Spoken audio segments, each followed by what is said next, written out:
नमस्कार दोस्तों। बड़े बड़े गजराजों से भरे हुए महेंद्र पर्वत के समतल प्रदेश में खड़े हुए हनुमान जी वहां जलाशय में स्थित हुए विशालकाय हाथी के समान जान पड़ते थे। सूर्य, इंद्र, पवन, ब्रह्मा आदि देवों को प्रणाम कर हनुमान जी ने समुद्र लंघन का दृढ़ निश्चय कर लिया और अपने शरीर को असीमित रूप से बढ़ा लिया। उस समय वे अग्नि के समान जान पड़ते थे। उन्होंने अपने साथी वानरों से कहा, हे मित्रों, जैसे श्री रामचंद्र जी का छोड़ा हुआ बाण वायु वेग से चलता है, वैसे ही तीव्र गति से मैं लंका में जाऊंगा और वहां पहुंचकर सीता जी की खोज करूंगा। यदि वहां भी उनका पता न चला तो रावण को बांधकर रामचंद्र जी के चरणों में लाकर पटक दूंगा। आप विश्वास रखें कि मैं सर्वथा कर्त करते होकर ही सीता के साथ लौटूंगा, अन्यथा रावण सहित लंकापुर को ही उखाड़ कर लाऊंगा। इतना कहकर हनुमान आकाश में उछले और अत्यंत तीव्र गति से लंका की ओर चले। उनके उड़ते ही उनके झटके से साल आदि अनेक वृक्ष पृथ्वी से उखड़ गए और वे भी उनके साथ उड़ने लगे। फिर थोड़ी दूर तक उड़ने के पश्चात वे वृक्ष एक एक करके समुद्र में गिरने लगे। हनुमान के अद्भुत बल और पराक्रम की परीक्षा करने के लिए देवता, गंधर्व, सिद्ध और महर्षियों ने नागमाता सुरसा के पास जाकर कहा, हे नागमाता, तुम जाकर वायुपुत्र हनुमान की यात्रा में विघ्न डालकर उनकी परीक्षा लो कि वे लंका में जाकर रामचंद्र का कार्य सफलतापूर्वक कर पाएंगे या नहीं। ऋषियों के मर्म को समझकर सुरसा विशालकाय राक्षसनी का रूप धारण कर के समुद्र के मध्य में जाकर खड़ी हो गई और उसने अपने रूप को अत्यंत विकृत बना लिया।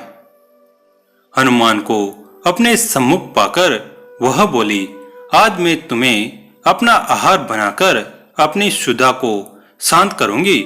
मैं चाहती हूं तुम स्वयं मेरे मुख में प्रवेश करो ताकि मुझे तुम्हें खाने के लिए प्रयत्न न करना पड़े। सुरसा के शब्दों को सुनकर हनुमान बोले, तुम्हारी इच्छा पूरी करने में मुझे कोई आपत्ति नहीं है, किंतु इस समय मैं अयोध्या के राजकुमार रामचंद्र जी के कार्य से जा रहा हूँ।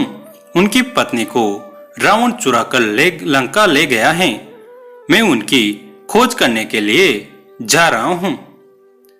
तुम भी राम के राज्य में रहती हो, इसलिए इस कार्य में मेरी सहायता करना तुम्हारा कर्तव्य है। लंका से मैं जब अपना कार्य सिद्ध करके लौटूंगा तब अवश्य तुम्हारे मुख में प्रवेश करूंगा।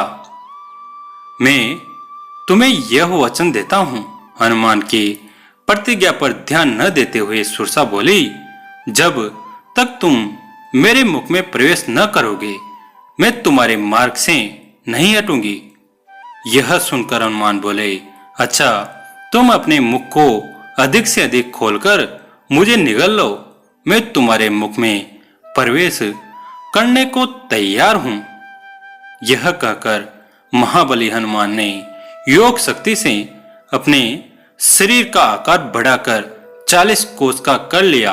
सुरसा भी अपूर्व शक्तियों से संपन्न थी। उसने तत्काल अपना मुख 80 कोस तक फैला लिया। हनुमान ने अपना शरीर एक अंगूठे के समान छोटा कर लिया और तत्काल उसके मुख में घुसकर बाहर निकल आए। फिर बोले, अच्छा सुरसा, तुम्हारी इच्छा पूरी हुई, अब मैं जाता हूँ, प्रणाम। इतना कहकर हनुमान आकाश में उड़ गए। पवन सुत थोड़ी ही दूर गए थे कि सिंहिका नामक राक्षसनी की उन पर दृष्टि पड़ी। वह हनुमान को खाने के लिए लालयित हो उठी। वह छाया ग्रहण विद्या में पारंगत थी।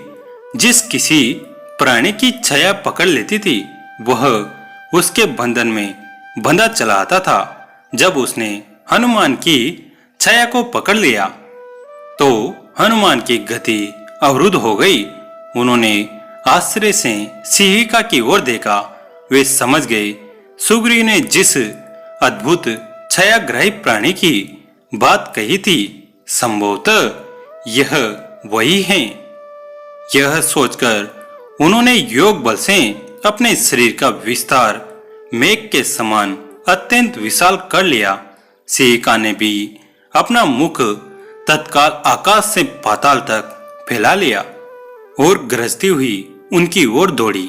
यह देखकर हनुमान अत्यंत लघु रूप धारण करके उसके मुख में जा गिरे और अपने तीक्ष्ण नाखूनों से उसके मर्म स्थलों को फाड़ डाला। इसके पश्चात बड़ी फुर्ती से बाहर निकलकर आकाश की ओर उड़ चले। राक्षसनी सत होकर समुद्र में गिर पड़ी और मर गई। दोस्तों, यह प्रसंग आपको कैसा लगा कमेंट करके जरूर बताएं। वीडियो को लाइक करें, चैनल को सब्सक्राइब करें, घंटे के बटन को दबाकर ऑल पर क्लिक करें। दोस्तों, इसे अपने दोस्तों के साथ और फैमिली के साथ शेयर जरूर करें। धन्यवाद।